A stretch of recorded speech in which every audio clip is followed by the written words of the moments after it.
Menos. 20. 20, ¿sabes por qué? Porque te puedes extender en las Power Misconceptions. Mejor tienes ahí unas preguntas, ¿no? ¿Te parece? Pepe, ¿te parecen 20? Porque hay muchas preguntas. Y entonces te queda un poco más tiempo en las preguntas. ¿Te parecen 20? Si quieres, ¿sí? Para que después las preguntas...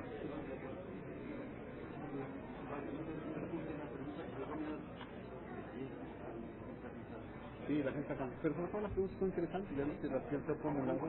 Muy buenas. Ya viste las preguntas que han hecho, son muy buenas. Muy buenas. Entonces,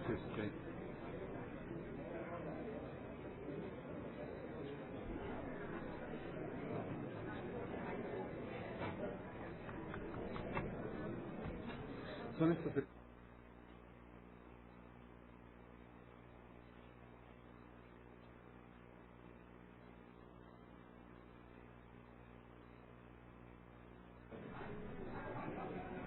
Bien, vamos a continuar con esta mesa, la perspectiva académica,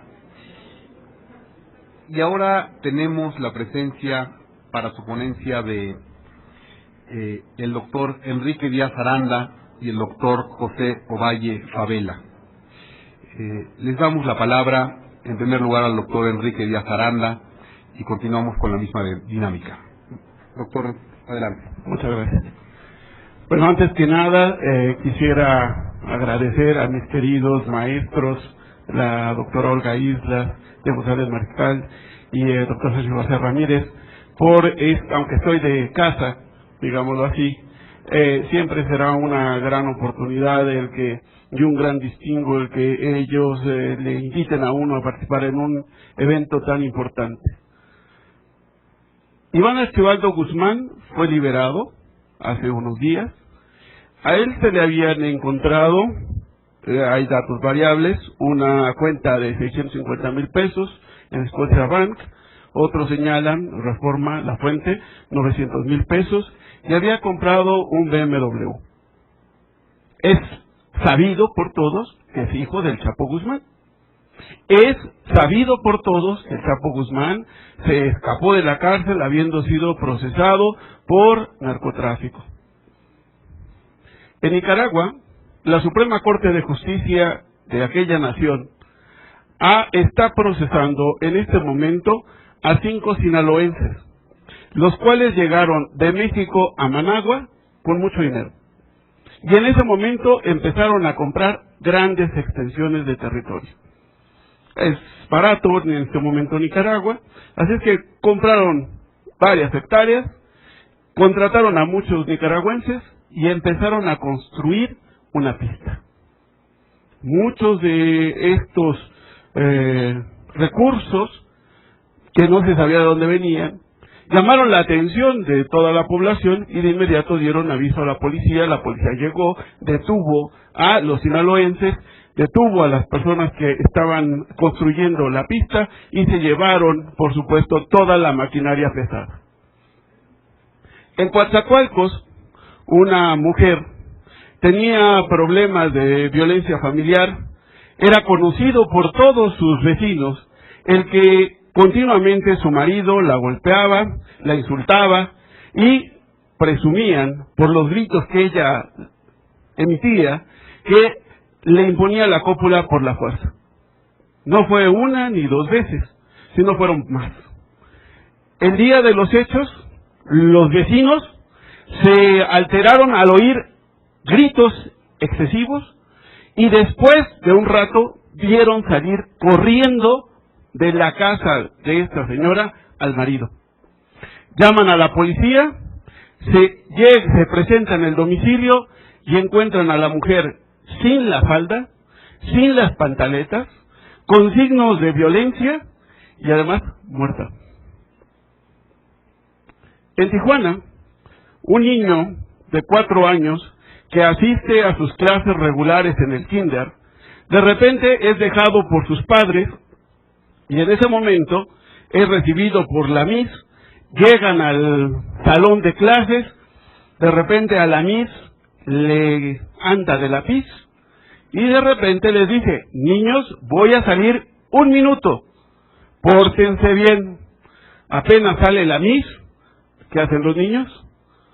De inmediato se levantan y nada de portarse bien. Este niño de 4 años se va donde hay un librero con muchos libros, empieza a subirse, se le viene el mueble encima, le cae, emite el grito de dolor, viene la Miss de inmediato, le quita el librero y de inmediato llama a los cuerpos de paramédicos. Estos llegan al lugar con rapidez, se lo llevan al niño a la sala de urgencias.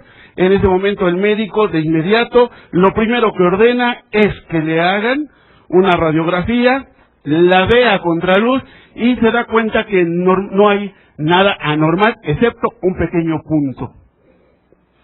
Pues entonces le dice a la enfermera que le dé un calmante al niño, que se vaya a la sala de recuperación y en ese momento que lo mantengan en observación. A la hora siguiente viene el cambio de guardia, el niño se sigue quejando, el nuevo médico llega y pregunta qué es lo que ha sucedido, le dicen lo que han hecho, ordena una segunda radiografía. Cuando la vuelve a ver a contraluz, ese pequeño punto ya es mucho más grande. De inmediato lo llevan a la sala de operaciones y literalmente, como lo señalan quienes intervinieron, en el momento en que abren al niño, revienta.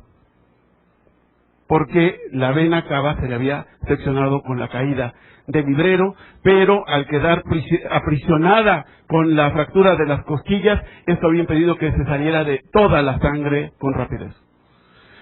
Hace poco, unos meses, ustedes escucharon que el escolta del subprocurador de control de procesos del Distrito Federal, Miguel Ángel Mantera, iba por el periférico a esta altura más o menos, cuando siendo detenido por una serie de vehículos que por supuesto estaban parados, de repente llega 2 motociclistas, en cada motocicleta iban 2, el copiloto se baja con una pistola, apunta hacia la esposa de su procurador, el escolta rápidamente reacciona, apunta, dispara y mata a este asaltante.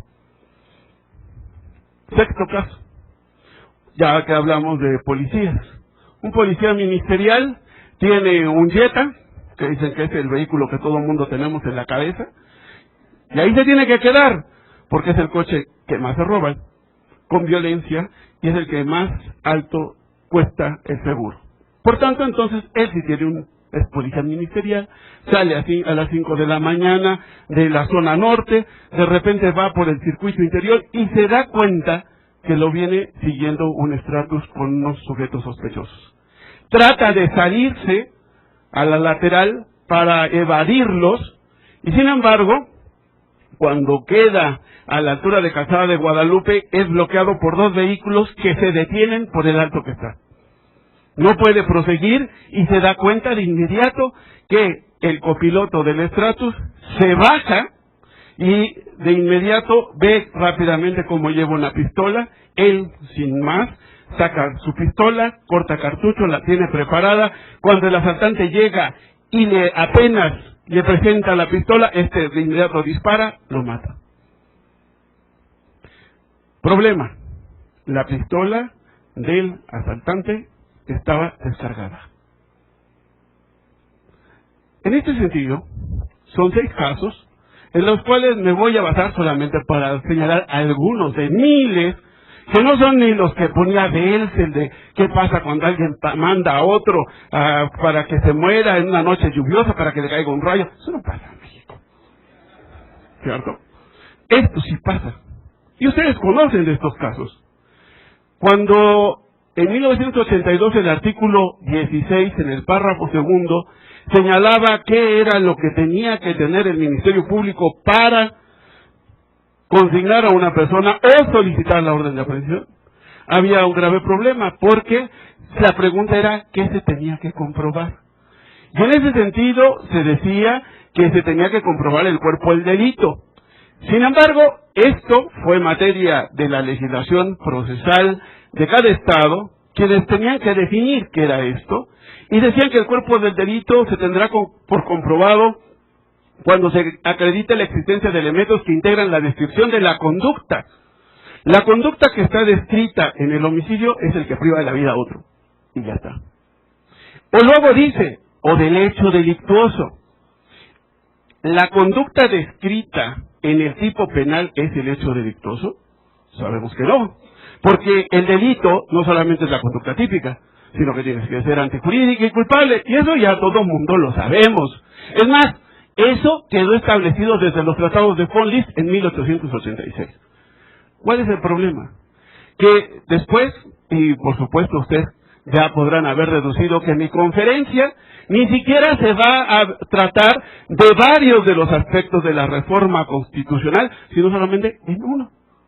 El del párrafo segundo del artículo 16 constitucional. Que en un momento determinado ya ni siquiera decía del cuerpo del delito, donde hubo mucha confusión, si era el delito en sí, si era el resultado del delito, si eran los medios de comisión del delito, qué era en sí el cuerpo del delito, si en un homicidio el cuerpo del delito era el muerto, o qué era el cuerpo del delito. En ese sentido, como bien decía mi distinguida doctora Olga Islas de González Mariscal, había una reforma que era garantista en 1993 que establecía claramente que el Ministerio Público tenía que acreditar plenamente los elementos del tipo penal y la probable responsabilidad.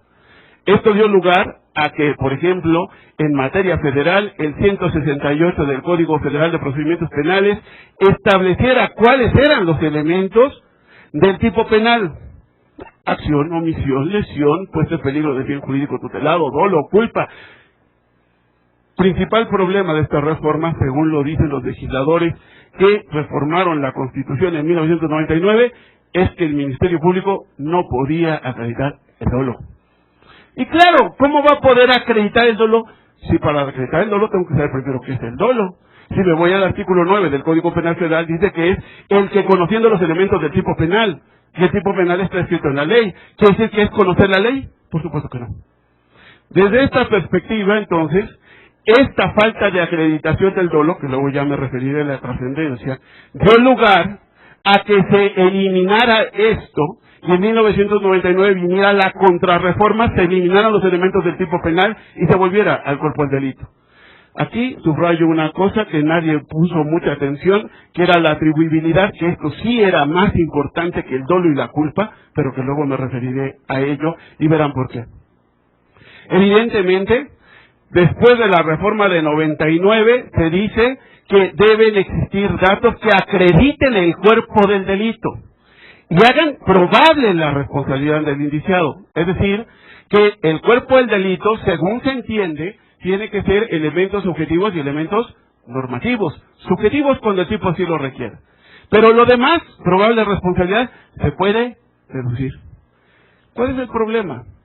Que cuando se reforma en 1993 y 94 la Constitución y los códigos adjetivos, se dice que es porque es excesiva la carga de prueba que tiene el Ministerio Público. Son muchas las pruebas. En 99 se dice hay que rebajarlas. Entonces lo único que tiene que probar es el cuerpo del delito, que son puros elementos objetivos y puros elementos normativos, se acabó. Y todo lo demás que lo deduzca. Ahora la reforma viene en el sentido de que obren datos, que establezcan que se ha cometido el hecho, se acabó. ¿El hecho cuál hecho? El hecho delictuoso. ¿Esto cómo se va a interpretar? Ojalá y fuera en ese país de Alicia, en el país de las maravillas, al cual hizo alusión mi querido doctor García Ramírez, en el que esto implicará más pruebas. Pero lo dijo bien claro el legislador en la exposición de motivos. Es excesiva la carga probatoria del cuerpo del delito. ¿Qué quiere decir? Que ni siquiera elementos objetivos y normativos y subjetivos cuando el tiempo lo requiera, sino elementos objetivos, porque si no me quedan ni los objetivos, no me queda nada. Disparidad sobre la regulación del cuerpo del delito, ¿cierto? Códigos penales de procedimientos penales como Nayarit solamente requieren elementos objetivos. Códigos de procedimientos penales federales requieren objetivos normativos y subjetivos cuando el tiempo lo requiera. Michoacán sigue hablando de elementos del tipo penal con la misma estructura del 168 en 1994. Es decir, sí hay una gran disparidad. Ahora, mi problema es me tengo que dar prisa porque tengo muy poco tiempo, es que, ¿qué hago cuando tengo casos como este? Si yo digo que ya ni siquiera debo tener pruebas, sino datos, los datos me dicen efectivamente que el Chapito incrementó su patrimonio, que tiene cuentas de 900,000 pesos y que tiene un BMW que compró. Muy bien. Pero para que yo llegue a aplicar este artículo que se refiere a la operación con recursos de procedencia ilícita, primero tengo que acreditar que la procedencia de ese dinero es ilícita. Y sin embargo, aquí no se pudo acreditar. ¿Por qué? Porque, uno, el BMW lo compró con dinero de la prima. El dinero de su cuenta provenía de las cuentas de su mamá. Tal vez como puente de lo que le envió el papá. ¿Cierto? Pero el Chapo Guzmán, de 10 procesos penales que tiene, en 8 ha resultado absuelto. Y 2 están pendientes. Es decir, todavía no hay ninguna sentencia que lo condene por actividades de delitos contra la salud o con uso de recursos de procedencia ilícita, ni con delincuencia organizada. Entonces, ¿de dónde se saca que efectivamente haya un uso de recursos de procedencia ilícita? 1. Y 2, el tipo penal previsto en el artículo 400 bis del Código Penal Federal dice que el sujeto que realiza este tipo de operaciones tiene que tener conocimiento de la procedencia de esos recursos, de la procedencia ilícita. Y por supuesto, esto jamás se acreditó en el proceso penal. Y por supuesto, tampoco durante la averiguación previa. ¿Por qué? Porque el Ministerio Público solamente dedujo que él sabía que esos 900,000 pesos venían de el narcotráfico. Pero esa deducción no es una certeza. Por eso, tampoco en la averiguación previa, ni siquiera en la primera declaración, se preocuparon por preguntarle siquiera de dónde venía ese dinero. Esto es el dolo. El dolo es el conocimiento de las circunstancias del hecho al momento en que yo realizo la conducta. Si eso lo supiera el Ministerio Público, evidentemente lo habría acreditado y efectivamente, en ese sentido, hubiera integrado una averiguación previa tan firme que hoy, en su caso, estaría condenado. Resultó suelto. ¿Con qué consecuencia? Que entonces un inocente llevó todo un proceso penal privado de su libertad sin que hubiera pruebas suficientes de que había cometido el ilícito. En el caso de Nicaragua, se dice que también utilización de recursos de procedencia ilícita. ¿Cuáles recursos? ¿El dinero que traían? ¿De qué procedencia? Nunca se estableció. ¿Cuál es ese uso? ¿Cuáles son esos recursos? ¿Las tierras? ¿La maquinaria? ¿Es ilícito hacer una pista? Se presume que es una pista clandestina para el aterrizaje de avionetas. ¿Y no puede ser entonces también un camino que yo utilizo para mis vehículos? ¿Y no puede ser que yo quiero hacer una pista para que vaya a correr ahí a Ana Gabriela Guevara, ahora que ya no es de alto rendimiento, ya la puedo contratar? O sea, a lo mejor a mí me gusta verla correr y la contrato para que ahí vaya a mi pista a correr. Coatzacoalcos. El Ministerio Público, con los testigos, los vecinos, que dijeron que era continua la violencia familiar, que era continuo que le golpeaba, una denuncia que había ya en ese sentido, y por supuesto los gritos que escucharon, y al verlo salir del lugar, pues consideró que había datos suficientes para poder ejercitar acción penal. No se fijó que le faltaba la necropsia, porque en ese momento, en Coatzacoalcos, no estaba el médico forense. Por tanto, dijo, pues tengo datos suficientes, lo consigno. ¿Qué dijo el juez? Bueno, pues está bien, en el auto formal prisión, bueno, lo dicto el auto formal prisión, luego vemos en el proceso. ¿Qué resultó?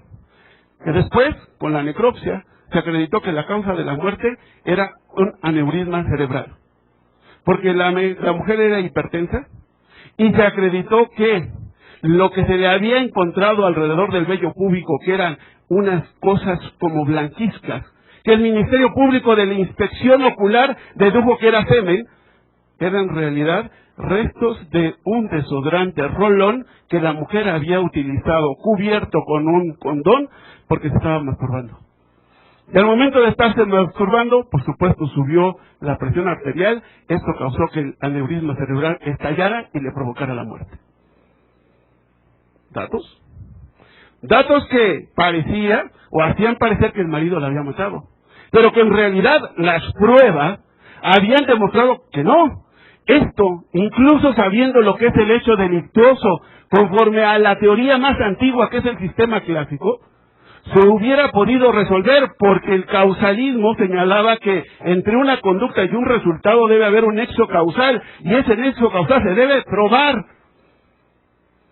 Si tenemos en cambio un caso como el de Tijuana, donde este sujeto, este niño llega, se le cae el librero y se le secciona la vena cava, es claro que puede ser que el primer médico incurrió en una negligencia médica al no valorar debidamente ese punto que aparecía en la radiografía.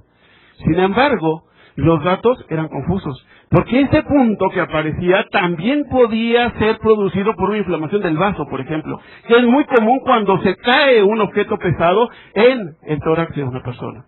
Por tanto, no era concluyente este punto, 1. Y 2, la pregunta es, si se hubiera dado cuenta de que estaba seccionada la vena cava, ¿qué probabilidad había de salvarlo? Porque para imputar un resultado por omisión, no solamente tengo que establecer el deber de garante, sino la posibilidad de salvamento que tiene el garante si cumpliera el deber. Sin embargo, una vez que se secciona la vena cava, la probabilidad de salvamento es de 3%. Y entonces, ¿por qué se lo imputo? ¿Y por qué está en este momento siendo procesado en segunda instancia y todavía privado de su libertad? Esas son preguntas que tienen que ver precisamente con este término que antes se establecía en el Código Federal de Procedimientos Penales, atribuibilidad, que tiene que ver con la imputación, que tiene que ver con una interpretación moderna, con el elemento normativo que tenemos en el cuerpo del delito todavía, afortunadamente. Pero claro, para eso tengo que saber teoría de la imputación normativa del resultado de la conducta. Si no lo sé, por supuesto que no lo puedo resolver. Y como no lo sabe el Ministerio Público, por supuesto, la persona que violó su deber de garante al tener ese pesado mueble en esa aula del kinder, está libre. Cuando se dieron cuenta los ministerios públicos, 1 año y medio después, y fueron a realizar la inspección, el mueble había desaparecido, por supuesto. Desde esta perspectiva, cuando uno tiene, por ejemplo, el caso de la escolta del procurador, y ve lo que dice el tipo penal de homicidio, el escolta privó de la vida al asaltante. Y dice, comete el delito de homicidio el que priva de la vida a otro. Se acabó. Pero si lo veo como conducta típica, antijurídica y culpable, me doy cuenta que sí, es conducta típica de homicidio, pero justificada incluso por 2 causas. Una, el cumplimiento de un deber, y otra, la legítima defensa. ¿Qué es lo que pasa si me atengo al texto de la ley? Que yo tengo que realizar acción penal, porque hay datos que establecen que él cometió el hecho descrito en la ley como delictuoso. En el último, en el policía ministerial, podría decir, como lo trató de argumentar su defensor, que hay una legítima defensa que está prevista en el artículo 15 en la fracción 4ª del Código Penal Federal. ¿Cierto? Nada más que la legítima defensa procede contra una agresión real. Y aquí, como la pistola del asaltante estaba descargada, que la agresión no era real. Él no lo sabía, ¿cierto? Pero ¿cómo lo argumento eso? Lo tengo que argumentar de manera fundada, porque las causas de justificación solamente proceden cuando se dan todos los requisitos que el legislador ha establecido.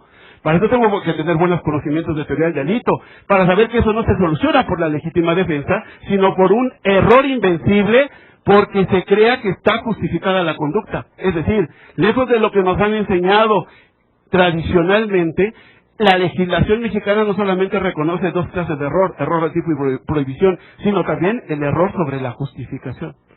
En fin, con estos casos, de manera muy, muy rápida, he solamente querido poner 6 ejemplos de la problemática que vamos a enfrentar. Porque si ahora solamente establecen datos sobre el hecho delictuoso, esto va a implicar que voy a tener que tener un gran conocimiento de la teoría del delito para aplicarla.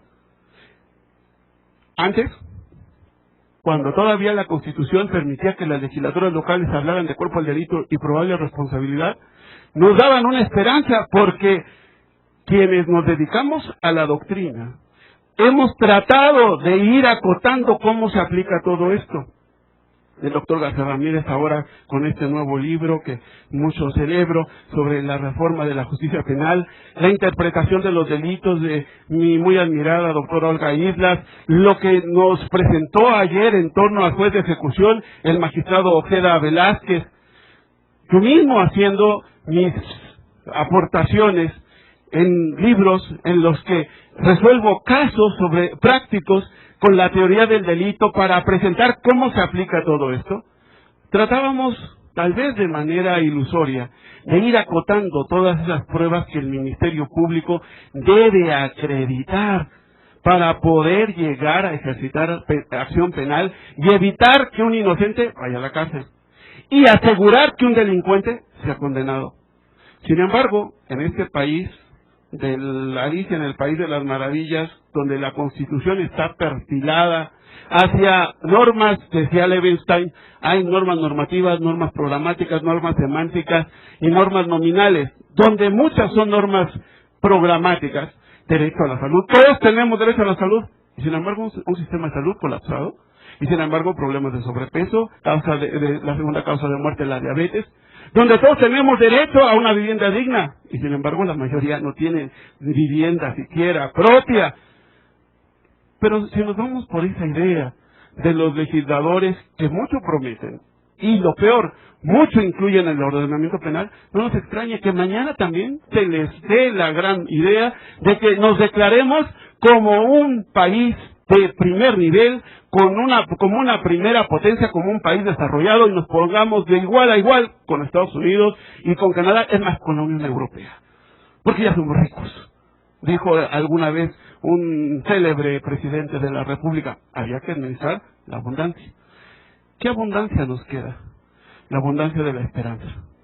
De la esperanza de que ahora sí tenemos una oportunidad. Sí, siempre hemos tenido oportunidades. ¿De qué? ¿De hacer una justicia más pronta y expedita? Sí. Nada más que antes, si yo tenía dudas sobre cómo resolvía cualquiera de estos casos, tenía el tiempo para ir y revisar mis lecciones a ver cómo se resolvió el caso. Hoy, ese cambio de chip implica que tenga este chip y todos los que pueda en el cerebro para aplicarlos en un momento de un juicio oral que es rápido, y que si no, puedo llegar a dejar en libertad a un delincuente como Ministerio Público o a hundir a un inocente si soy el defensor. La esperanza somos todos nosotros. La esperanza existe porque en este día, siendo una hora poco confortable, personas como ustedes, profesionales de gran nivel, han dejado sus labores para estar aquí escuchando estas reflexiones de lo que nos viene, de un futuro que solamente será prometedor en el grado en que sigamos reflexionando, criticando y tratando de hacer avanzar este país, ya que los legisladores no nos dejan otro camino. Muchas gracias.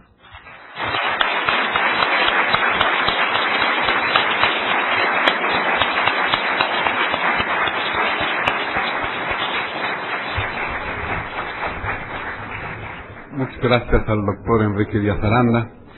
Y bueno, dice que el juez tiene que saber mucho de teoría del delito para aplicar la reforma. A lo mejor no tiene que saber nada para aplicar la reforma, pero esto lo veremos. Ahora le doy la palabra al doctor José Valles-Abel. Muchas gracias. Buenas noches. Quiero yo también agradecer a los doctores Sergio García Ramírez y doña Olga Islas de González Mariscal la invitación para que exponga yo este tema, a pesar de que no soy una gente dedicada siempre al tema penal, pero sí siempre preocupada sobre todo con este tipo de reformas que a todos nos pueden afectar, a todos nos interesan, y entonces agradezco la oportunidad. Mi intervención se va a referir a dos partes. La primera parte quiero plantear una cuestión general sobre la reforma, sobre sus orientaciones, sobre sus tendencias, los diagnósticos que hicieron, y una segunda parte en la que me referiré brevemente a los artículos 16 y 19, únicamente en aspectos en que no hayan sido abordados con los que yo considere que deba yo ampliar un poquito más estos temas. En primer lugar, esta es una reforma que no nace solamente en México. Es una reforma que se ajusta a las orientaciones de las reformas procesales penales que han sido promovidas, fomentadas por la Agencia Norteamericana para el Desarrollo Internacional, la USAID, quien ha aportado fondos tanto para el Centro de Estudio de Justicia de las Américas, el CEJA, el cual se encarga también de promover estas reformas en varios países, y por otro lado tiene aquí la USAID una agencia que atiende, que se basa en recursos de la agencia norteamericana. Me refiero a ProDerecho.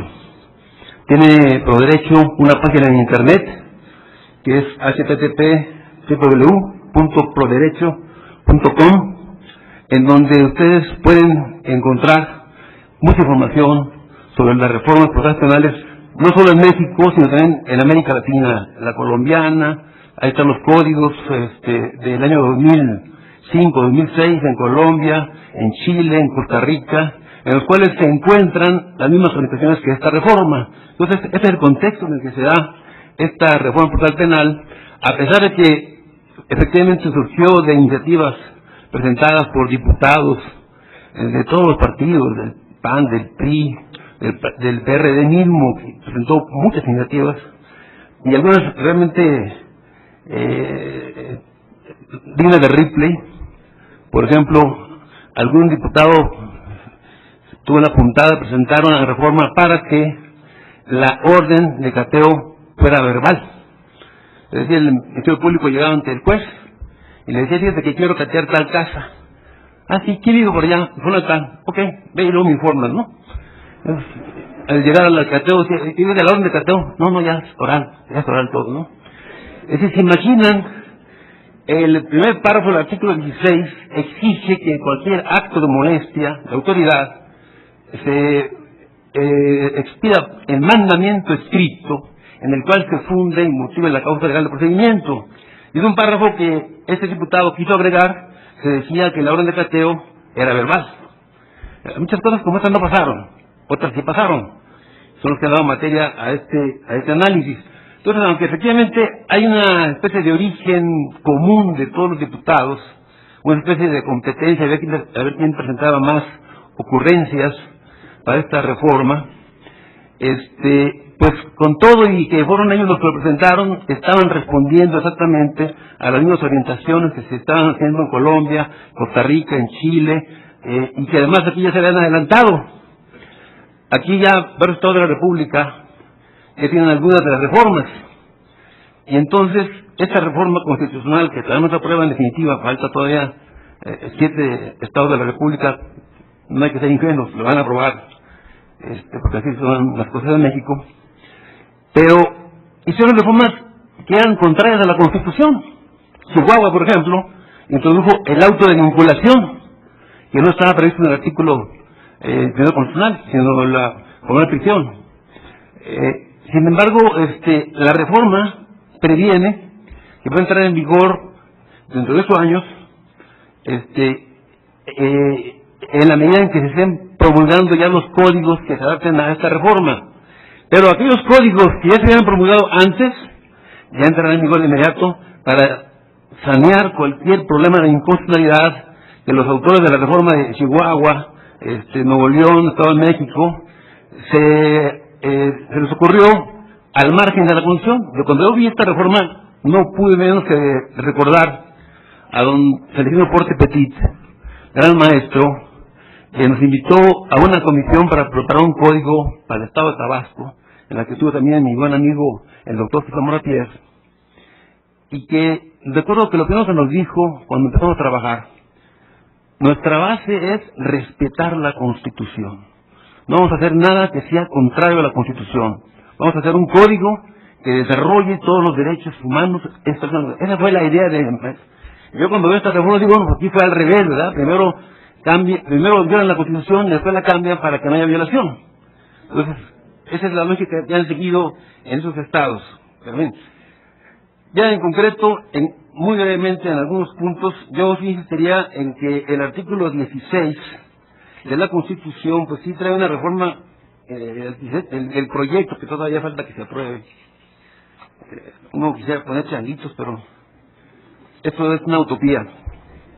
En nuestro país estas cosas de pronto, ya vi la declaración del gobernador de mi estado, de Durango, que dijo, ya en nuestras páginas de internet, que le gustó mucho el pedo de Chihuahua y que él ya dio instrucciones para que lo copien para Durango.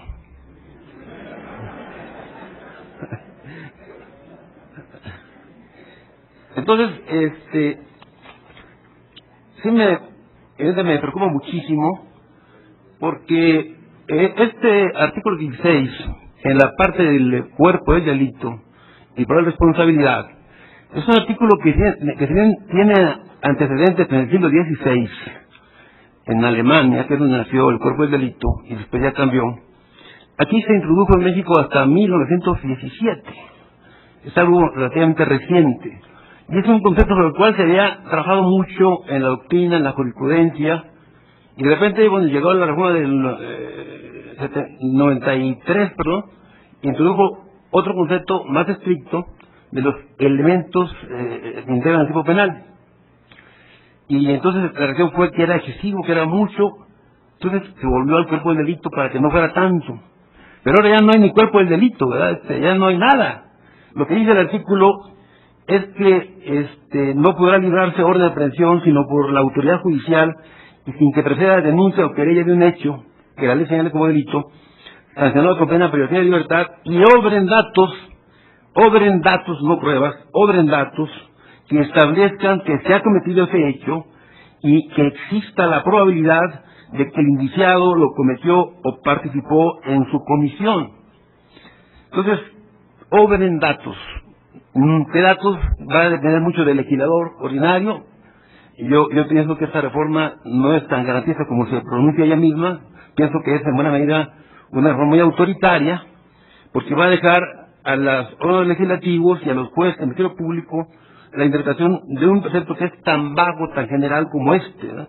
Datos que establezcan que se ha cometido ese hecho, y que existe la probabilidad de que el indiciado lo cometió o participó en la comisión. También quiero subrayar que me parece una gran regresión histórica la introducción de el arraigo, que ya no es domiciliario, sino que es carcelario, ¿verdad? Porque lo ponen en una cárcel distinta de la cárcel. Pero al fin de cuentas está tan privado de la libertad como en una cárcel. Entonces, es una aportación realmente, pero que nos lleva a épocas muy primitivas. No es una evolución hacia adelante. Los jueces de control están previstos con una vaguedad. Inclusive los transitorios se prevé que no tienen que ser, llamados así, pueden ser jueces de primera instancia penal a los que se le da la función de control, ¿verdad? Es decir, se tenía la idea de que debía haber o no se tenía la idea de que debía haber. Hay muy poca claridad, muy poca convicción, nada más se prevén, ¿verdad? Resolverán por las medidas cautelares, providencias precautorias y técnicas de investigación de la autoridad que requieran control judicial. ¿Cuáles van a requerir control judicial? Eso queda el legislador. El legislador va a decir cuáles se requieren control judicial, cuáles no. Entonces, a lo mejor son jueces de ornato, ¿verdad? Que van a estar ahí para cuando se ofrezca algo para el Ministerio Público y no hay nadie a llevarle nada, porque la legislación no sujeta a control judicial tales o cuales actos. Entonces, es una medida que, bueno, obedece un poco a la idea del juez de instrucción francés y español, que aquí en México se implementó muy mal en el siglo XIX y que era al mismo tiempo juez de instrucción, juez de acusación y juez de sentencia. Él investigaba y después de ser calificado su investigación, decía qué bien la hice, ¿verdad? Y daba sentencia. Entonces, fue una deformación de su instrucción. Ahora lo quieren establecer bien, pero hay mucha ambigüedad en el texto que aquí se prevé. En el artículo 19 tenemos el famoso auto de vinculación. En la exposición de motivos o en el dictamen que se refiere a este tema, se dice que no quiere hablarse de... No, dicen que es un error. Dicen, vamos a reemplazar el auto de sujeción a proceso por el auto de vinculación, y están mal, porque lo que existía era el auto de prisión, y el de sujeción a proceso era únicamente cuando no había una pena privativa de libertad o era alternativa. Entonces no están reemplazando el auto de sujeción a proceso, sino el auto de prisión. En segundo lugar, dicen, y no queremos que se llame de sujeción, porque sujeción es un vínculo, es algo terrible, es lo mismo. Estaba buscando la definición de la... Tomé la nota de la Real Academia, es exactamente lo mismo. Entonces es un cambio verdaderamente insustancial, que no va a quitar o a agregar nada nuevo, simplemente se le antojó al autor, ya no es autosujeción. Yo pienso que el derecho debe de transformarse siempre y cuando se tome en cuenta la tradición jurídica.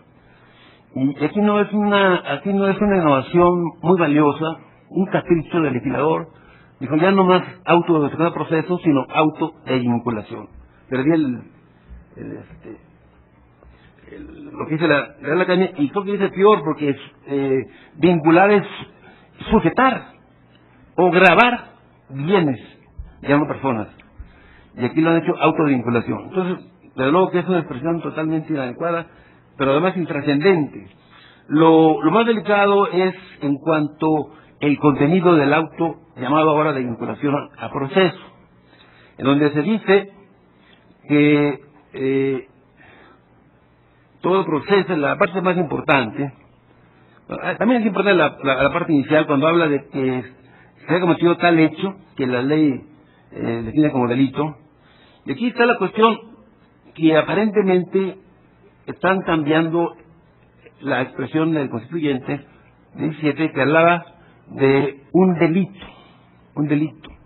Y eso también lo hacen en la parte relativa a lo que es la garantía de inmutabilidad del objeto del proceso penal, donde se dice que todo proceso se seguirá forzosamente por el hecho o hechos delictivos señalados en el auto de vinculación al proceso. Si en la secuela de un proceso apareciere que se ha cometido un delito, aquí entra el delito distinto, del que se persigue, deberá ser objeto de investigación separada, sin perjuicio de que después pueda decretarse la acumulación que fuera conducente. Yo pienso que aquí hay una concepción un poco idealista, equivocada, de pensar que se pueda separar el hecho delictivo y el delito, o el tipo penal. En derecho, los hechos que se presentan en los procesos civil, penal, administrativo o mercantil, siempre son hechos jurídicos, son hechos con consecuencias jurídicas. Y en materia penal no se puede escindir la calificación jurídica, el tipo, y los hechos van ligados uno a otro, y en consecuencia yo entiendo que aunque aquí se hable de hecho o hechos delictuosos, pues también se implica la calificación jurídica, tanto en el 19 para efectos del auto llamado de vinculación, como para el 16 por lo que se refiere a la orden de aprehensión.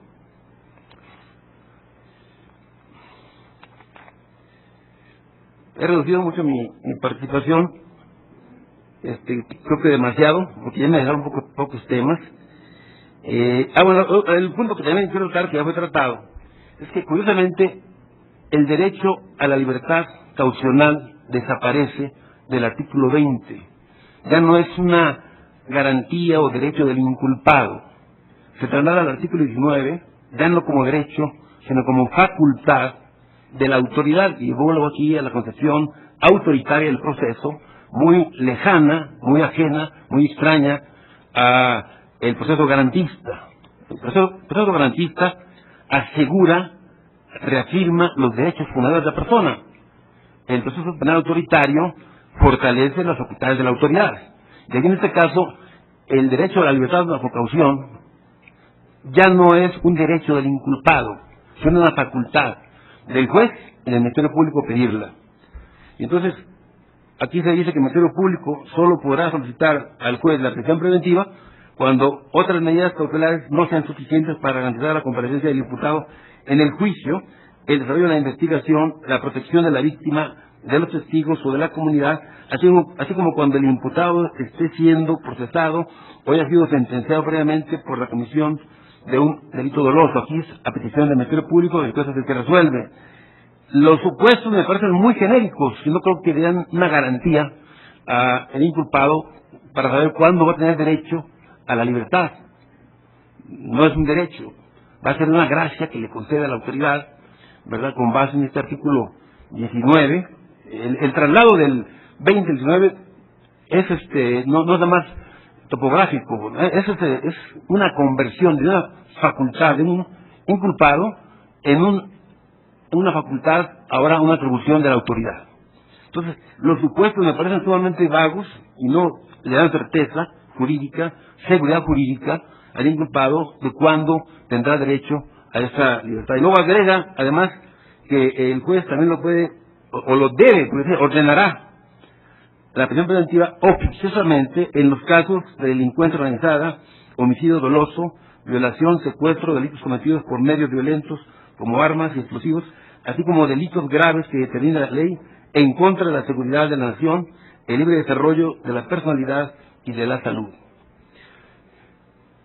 No hay mucha claridad, yo creo que sí es una facultad de la autoridad, como es una facultad también del Ministerio Público, el principio de oportunidad, ¿verdad?, es una facultad discrecional. Entonces estamos ante una reforma que realmente no tiene muy poco de garantista y mucho de autoritaria. Ese es en el sentido estricto lo que está ocurriendo, pero además una reforma que no se enclava en la tradición jurídica mexicana. México es un país de tradición de los países romano-germánica. Nuestras fuentes son el derecho español, el derecho francés, el derecho italiano, portugués, somos del derecho latino, y lo que se está trayendo aquí es un modelo que no es latino, sino norteamericano, es la realidad. Un modelo en el cual solamente el 5% de los inculpados van a proceso, al juicio por jurados, y el 95% tienen que someterse al plea bargaining, a la presión de la autoridad para que reconozca la culpa, y así, a base de amenazas que se le van a cometer, se van a inculpar por más delitos. Sobre esto publicó un artículo muy bueno Zamora Pérez en la revista El Foro de enero-febrero de este año, que es una crítica muy fundada a esa institución que se trata de traer a México. Entonces, el 95% se van por el plea bargaining y el 5% por juicio por jurados. Es decir, es un modelo en el cual el derecho al proceso se cumple muy bajamente, muy de cualquier estándar. Solo el 5% se le concede ese derecho, ese 5% que aguanta todas las presiones y no se declara culpable. Y al que más le va porque todos están contra él. Entonces, este es el modelito que nos están queriendo implantar. En nuestro país, el principio de legalidad, tal como lo pregonaba César Beccaria, tiene un triple aspecto, ¿verdad? El principio de la legalidad del tipo, nullum crimen sine lege, legalidad de la pena, nula pena sine lege, pero también el de la necesidad del juicio para que se pueda imponer la pena, nula pena sine judicio, principio que está en el artículo 14, párrafo segundo de la Constitución, y que lo expresa el Código Procesal Penal de la California, diciendo que nadie puede ser penado en virtud de un juicio que se cumplan las modalidades del procedimiento. Esa relación la hizo el doctor Zamora Pérez en el Código de California, y ahí está, como un principio. Esto, pues, ¿qué es lo que viene a hacer? Nos viene a cambiar, nos viene a afectar realmente en la más más destacados principios liberales del derecho penal mexicano. ¿Ya? Viene a acabar con el nullum crimen sine judicio. Quiere decir que ahora, a ver a quién le toca juicio, un proceso posiblemente al 5%, y los demás a ver cómo se arreglan con el Ministerio Público o cómo se arreglan con el juez. Es decir, no es un modelo de justicia, sino de injusticia, y todo tampoco ni siquiera es de eficacia, porque se tarda mucho este tipo de modelos. Se critican mucho, de hecho en el anuncio que hace la Asociación Pro Derechos, se dice que el proceso penal mexicano es un proceso inquisitivo. Dice, el actual sistema de justicia que existe en México consiste en un modelo inquisitivo, lo que se refiere a que no hay una clara diferencia en las funciones de personas que participan en el proceso, jueces, ministerios públicos, policía. El proceso es muy lento, parte de la presunción de culpabilidad del acusado y toda la información que se utiliza para resolver el caso se presenta de forma escrita y esta no se encuentra disponible para el conocimiento público, por lo que las sentencias se dictan suelen ser poco transparentes y la sociedad duda de su certeza. No puede ser más lúgubre este diagnóstico ni tampoco más equivocado. Es rotundamente equivocado. Lo que ocurre es que nos quisieron transponer aquí la crítica del sistema chileno, que sí era inquisitivo, porque allí no había ministerio público, y allá el juez era juez de instrucción y juez de sentencia. Ahí sí estaban en la época de la Inquisición hasta hace 20 años, no muchos años. Entonces, nos han aplicado la misma diagnóstico sin ser igual el paciente. Es un paciente muy distinto. Nosotros desde 1917 tenemos un ministerio público que sí sabemos para qué funciona y también para qué no funciona, por supuesto. Y también sabemos cuál es la opinión del juez. Está claramente señalada la opinión de cada uno. No tenemos esa confusión que aquí se dice. No es cierto que se parte de la presunción de culpabilidad en el principio de la presunción de inocencia haya sido reconocido por la Corte en jurisprudencia. Los autores lo han estudiado y dice que todo es escrito y no es disponible para el conocimiento público. Tampoco es cierto, ¿verdad? Ya esto sí que es Alicia en el País de las Maravillas, porque esto no existe en México. Se equivocaron rotundamente en el diagnóstico y nos quisieron ver como si fuéramos chilenos, y con todo respeto, pero hay mucha diferencia. Hemos avanzado bastante nosotros para que nos vayan a decir que estamos tan mal, ¿verdad? Claro que hay defectos, claro que hay problemas, que los hay, pero no está tan mal como ellos dicen, ¿verdad? Creo que se ha hecho un gran trabajo en la doctrina, en la jurisprudencia, en la legislación, y el proceso penal mexicano está muy lejos de ser inquisitivo. Muchas gracias.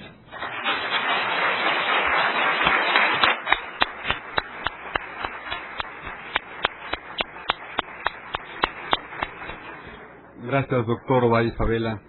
Lástima que estas ocurrencias de los diputados ya están en la Constitución. Hay varias preguntas, les pediría que fueran lo más escuetamente posible contestadas. Gracias. Bueno, muchas gracias nuevamente. Dice Noé Flores, ¿qué opina de los encabezados de los diarios el día de hoy en cuanto a que México es el primer lugar en corrupción y violencia o robos? ¿Por qué no hacer una reforma a un sistema penal mejor con penas diferentes y no una constitución en términos procesales? Yo lo que diría, ¿por qué no mejor en lugar de estar pensando en reformas penales o constitucionales, por qué no atender a la realidad que estamos viviendo y buscar otros caminos antes de recurrir a la reforma penal? Es decir, hacer verdadero este principio de última ratio al cual se refiere Claude Roxy, de que sea el último instrumento. Vemos, por ejemplo, que en el caso de los ilícitos en el año 2004-2005, los robos representan el 72% del total de los ilícitos. Lo más problemático es que de las personas que están compurgando penas en los reclusorios, la mayoría son por delitos patrimoniales, y en su gran mayoría de estas no superan los 3,000 pesos. Es decir, ¿es realmente que los mexicanos en un gran porcentaje se hicieron delincuentes o las condiciones los llevaron a hacerse delincuentes? ¿Por qué no buscar medidas económicas para generar empleos? ¿Por qué no buscar medidas de educación o medidas ideológicas? ¿Por qué no buscar medidas policiales? Por ejemplo, el robo de vehículos se ha disminuido en gran parte, no porque se haya incrementado la pena privativa de libertad, sino porque en realidad siempre se vio que cuando vino la gran crisis económica, el número de robo de vehículos se triplicó. Después ha venido disminuyendo por una cierta mejoría de la economía nacional, pero también por otro tipo de medidas como son las tecnológicas, marcaje de todos los elementos que están constituidos en un vehículo, los localizadores vía satelital, etcétera. ¿Por qué no recurrir a ese tipo de medidas y estar pensando en ellas y aplicarlas antes de llegar a la reforma penal? El juez de control, en virtud de sus funciones, ¿no podría disminuir los errores de valoración que expuso en sus ejemplos? Sí, sí podría. Como también pudo haberlo hecho el juez de primera instancia cuando libró las órdenes de aprehensión en todos estos casos. Realmente, siempre lo hemos podido hacer. La oportunidad siempre la hemos tenido. No, el problema es uno. Antes, cuando menos, sabíamos que teníamos que acreditar. Hoy, el primer gran desencuentro que vamos a tener va a ser precisamente el que los ministerios públicos van a poder mandarle todo al juez, y el juez va a tener que librar la orden de aprehensión, porque conforme al texto constitucional que está a punto de aprobarse, le está estableciendo datos que acreditan un hecho. Y luego ya oímos ayer al magistrado Ojeda Velasco, que incluso llega a hablar de el hecho natural. Yo me pongo a pensar, ¿un hecho natural como el de la reproducción? ¿O de cuál hecho natural? Porque el hecho natural a mí no me lleva al hecho delictuoso, al delito en sí. Y entonces, con que me diga, mira, ahí te va todo esto, ya te bolas. Hace tiempo que publiqué en Criminalia un artículo que se llamaba consignar, procesar y en el proceso averiguar. Hoy creo que más que nunca podría volver a tratar de suscribir ese artículo, nada más ahora con las reformas constitucionales, claro, porque ahora eso es lo que más nos viene. Me pregunta el licenciado Rogelio González si pudiera profundizar sobre la justificación distinta del error de tipo y el error de prohibición. ¿Cómo no? Con mucho gusto. Resulta que si nosotros atendemos a una tablita como esta, en donde podemos ver lo que es la teoría del delito ya moderna, digámoslo así, es claro que en el error de tipo, que es la cara opuesta al dolo, precisamente si el dolo es el conocimiento de las circunstancias del hecho, el error de tipo es el desconocimiento de esas circunstancias. Rápido, el chofer que lleva un tráiler es detenido por un policía federal y al momento de revisarlo resulta que lleva en la carga, en el caso concreto allá en Tijuana, llevaba vírgenes de Guadalupe, así de yeso y todo. Cuando la revisan tenían cocaína. La virgencita, claro. Pues sí, pero el chofer no lo sabía. Ese es un error de tipo, un error sobre una de las circunstancias del hecho. La justificación, por supuesto, el error sobre la justificación, perdón. El error sobre la justificación no es el mismo que el error de prohibición. En el error de prohibición, el sujeto no sabe que lo que hace es prohibido. Sabe lo que hace, lo que no sabe es que está prohibido. Ejemplo, el indígena que tiene relaciones sexuales con su hija allá en la sierra de Oaxaca, donde en su comunidad es una práctica, es un uso y costumbre. Él no sabe que eso es ilícito. En su comunidad eso es una práctica normal. Eso es un error de prohibición, ubicado en ¿dónde? En la culpabilidad. Error sobre la justificación. El sujeto sí sabe lo que hace. El policía que les comenté sí sabía que estaba matando al ladrón. Él sí sabía que estaba prohibido privar de la vida a otro. Lo que pasa es que él creía que estaba obrando justificadamente. Ahí sí, me pidió que rápido, entonces ya ahí sí le remito al libro para que lo vea con más casos explicado. Luego, ¿en qué casos consignar al partícipe con relación al autor principal? Principio de accesoriedad limitada, se debe establecer que el autor principal debe realizar un injusto, que muchas veces se ha confundido con el delito. ¿Por qué? Porque el injusto es la conducta típica y antijurídica, hasta ahí. Si el autor principal ha realizado una conducta típica y antijurídica, entonces el partícipe responde. Las causas de inculpabilidad o de culpabilidad solamente afectan o benefician en quien recaen. Es decir, si el autor es menor de edad, esto no hace que el partícipe quede exento de responsabilidad. Ya, pues creo que antes de que me manden la tarjeta roja, muchas gracias. Gracias, Enrique. Por favor, doctor. Bueno, primera pregunta sobre, ¿se decretará prisión preventiva para los reincidentes o se resolverá de acuerdo a los criterios de oportunidad? No, en el texto del artículo 19 sí se establece que se decretará la prisión preventiva cuando el imputado esté siendo procesado o haya sido sentenciado previamente por la comisión de un delito doloso. O sea, cuando es un reincidente de un delito doloso, habrá prisión preventiva, de acuerdo con este artículo. Me hacen dos preguntas relacionadas con el Ministerio Público. Una me dice, ¿cuál es mi opinión? Si es peligroso. Es que tan peligroso es que es el procedimiento que se le está dando al Ministerio Público, siendo subordinado del Poder Ejecutivo, además del nivel de corrupción que está en el país. Y también me preguntan, en estas reformas, ¿cuál es la importancia de una posible autonomía del Ministerio Público? Lo curioso es que esta reforma no toca ni de casualidad el tema de la autonomía del Ministerio Público. Lo deja exactamente igual. Es decir, uno de los grandes problemas que tenemos es precisamente su ubicación del Poder Ejecutivo y su sujeción a criterios políticos. Entonces, eso no lo está tocando. O sea, si hubiera sido garantista, si hubiera visto lo que ocurre en Italia, lo que ocurre en Francia, donde el Ministerio Público tiene un grado considerable de autonomía o de independencia respecto del Ejecutivo. Otra pregunta es, ¿qué opina de la garantía de presunción de inocencia tras la reforma constitucional? Bueno, yo creo que es un principio del proceso penal liberal y democrático, ¿verdad? Evidentemente está en las declaraciones de derechos del siglo XIX y XX y está en las convenciones de derechos, está en la Convención Americana sobre Derechos Humanos que México ya suscribió y ratificó. Ya era parte del derecho mexicano, no es que no estuviera vigente, no es que lo están inventando los señores que hicieron esta reforma, ya existía. Lo que pasa es que quieren vender la reforma como diciendo, aquí no la conocíamos y la están introduciendo por primera vez en el país. Es una gran mentira, ¿verdad?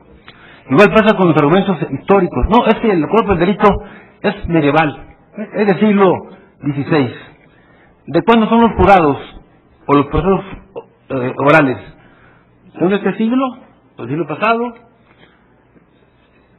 En Inglaterra empiezan, cuando menos, en el año 1065, o sea, en la Baja Edad Media, más atrás. Pero no solo en Inglaterra.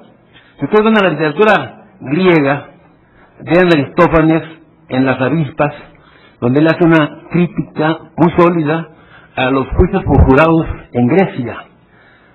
Habla de su vida, de personas desocupadas, que su única ocupación consiste en que los elijan con jurados, y viven de eso, o medio viven. Entonces es una crítica muy fuerte a la justicia griega, cuando era juicio por jurados, oral, en siglo 3 o 4 antes de Cristo.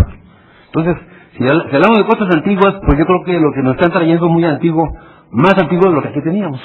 Muchas gracias.